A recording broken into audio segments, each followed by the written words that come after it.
Then we gotta make moves. Thanks, guys. What is your opinion on fancy games, FNC? Also, should we be DCing into the likes of Hedron, Cardano, and Polkadot, etc.? Now, bum bum bum. Right. I like fancy games. It's dirt cheap right now. Yeah. Just make a scratcher play into it. Don't put any serious money into it. It's so. I mean, look, the market. It's so wrecked right now. But they're still working and they haven't given up. That's the important part. Yep. GameFi is going to make a resurgence. So I have not given up on GameFi. It's going to be a mega banger this cycle. Now, in terms of should be DCing into the likes of Hedron and Cardano, I think yes, but you should be still stacking. You should be DCing far more into Pulse Chain and Hex. But Hedron should be a nice little side bet and stuff like that. And definitely buy some Hedron. You can yield on it pretty well. Cardano, I think, yeah, you can safely DCA into Cardano. Polkadot as well, but just to a lesser extent and stuff. I have more faith in Cardano coming back. Yeah. Polkadot, it will come back as well, but there is competition on it and Yes. stuff like that. Like you still have you still have Atom around, and then you have, I guess, new entrants with like some of the Chainlink stuff that's happening right now. We'll see if that actually the token ever does anything again, but we'll have to see. Then we got a Crypto Keeper. What do you think the ultra conservative estimate range would be for the Richard Hart ecosystem coins is for the next bull run? I won't be offended. Where does it say that?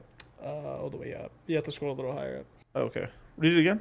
Says, where do you think the ultra conservative estimate range would be for the Richard Hart ecosystem for this next bull run? Combined coins or just individually? Guessing it's combined coins since the whole ecosystem. Well, okay, I'm taking an incentive token out of that. There is going to be one or two big pumps on incentive at some point, but then it'll come back down because it is a yield farm token. Yeah. At the end of the day, right? It could do a 30x. Yeah, why not? 30x, let's say. And it can be higher than that. It really can. But it's all dependent on how bullish this market starts getting back with Ethereum and Bitcoin. Worst case, we get maybe like a 50% from last all-time highs. So we're still going to probably crack 100K Bitcoin. Still a momentous big event for crypto. Hell yeah. But it just kind of is what it is there. It can rip much higher, but 100x is in the card, so it's a 300x. But that's kind of I think the top end would be a 300x, really. Yeah. Still fucking incredible. Fuck yeah. We made a ton of money, you guys. Then we got Gregory Smith. How many validators make the cost worth it?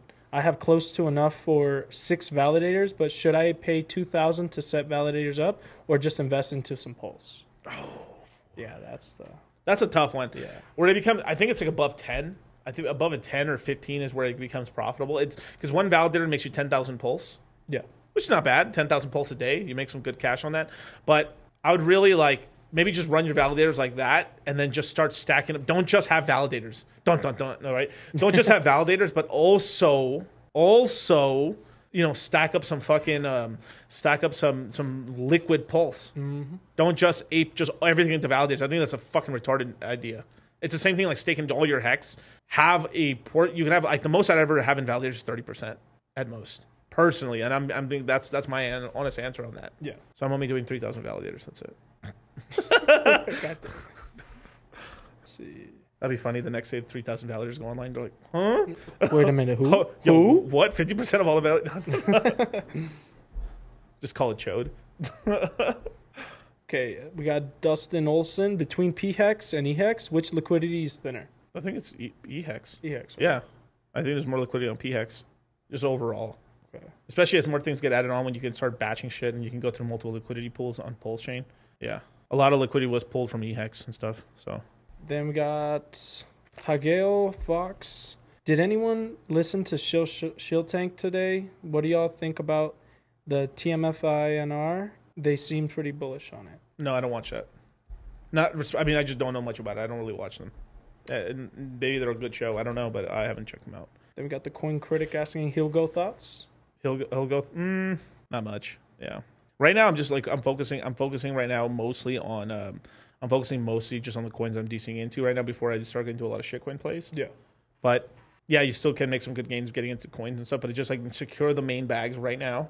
And if you want to do 10-20% of your portfolio into fucking flyers, go for it. But honestly, I think throwing money into flyers would make more money than actually trading for most people, if I'm being fucking really honest, because people are very bad at trading anyway. Yeah, exactly. So you're better off just like catching hype trains early than you are actually like catching doing a couple of trades and stuff there. But yeah. Let's see. We're mostly caught up. Yeah, Quigley, it takes a few days minimum to pull out of a validator. Not really. It's like 5 minutes, but it depends if there's a queue or not. There's a lot of validators trying to exit. The queue can get fucking miles long because I think it's I think they can do 4 validators every 5 minutes, if I remember correctly. So if you end up having hundreds of validators quitting for some fucking reason, I mean, you could be hours, 12, 18 hours, 24 hours out, depending. Yeah. So that's the only thing about that, as well as if you accidentally do some bullshit trying to like pretend that you have multiple validators, or you try to set up you just try to do something kind of crazy like that, you can get slashed pretty badly. Yeah. So you have to it is sort of a job sort of thing. You have to know kind of what you're doing, and yeah, just be careful, man. This is why going all in on anything, unless you are that's all you do, is dangerous, because if you're not watching it at 100% and you don't know what you're doing, you can lose your coins. You can get, if you completely forget to do something, or your power goes off, or if you fuck up on something and then you're getting slashed every minute, you don't even know that you're doing it. And then a week later you check back and you're like, dude, what the fuck? I've lost a ton of pulse chain. Exactly. Yeah. We got Danny Boy asking, I never seem to take profits. Like when we had the chance with Pulse, how do I get better? Am I just greedy? You're just greedy. Yeah. No. Well, it's just, you might be just thinking okay, finally we got some relief. We're getting some prompt. Now I want to get some.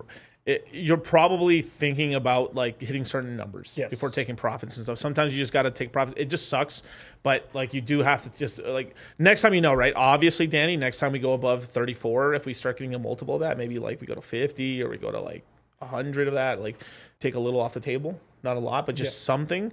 That way, when you DCA down, you got cash. That's it. Just remembering where you put it, where the last all-time highs were. If you get close, you can take a little profits there because you missed them, and then if we go above it, you take some more profits. Just remembering where those all-time highs were is where you can make some good cash. And we got DCG. Heard Fed now announcing will run on XRP. Thoughts? Yeah, thank you so much for the I think $3 Australian. Yes. Heard Fed now will be announcing to run on XRP. Thoughts? I think no, dude. I don't think they're running on XRP. I think they're running on the actual the ISO platform, but they hard copied it and they're running on their own. They're not running on XRP.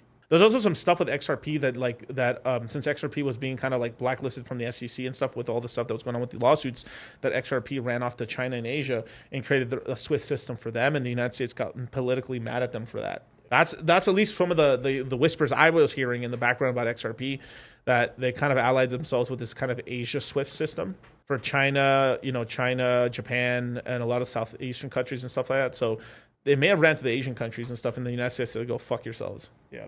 Apparently. XLM though, I don't know, maybe. But XLM, the last big deal they did is that they're the actual network for the central bank of the Ukraine, which is interesting.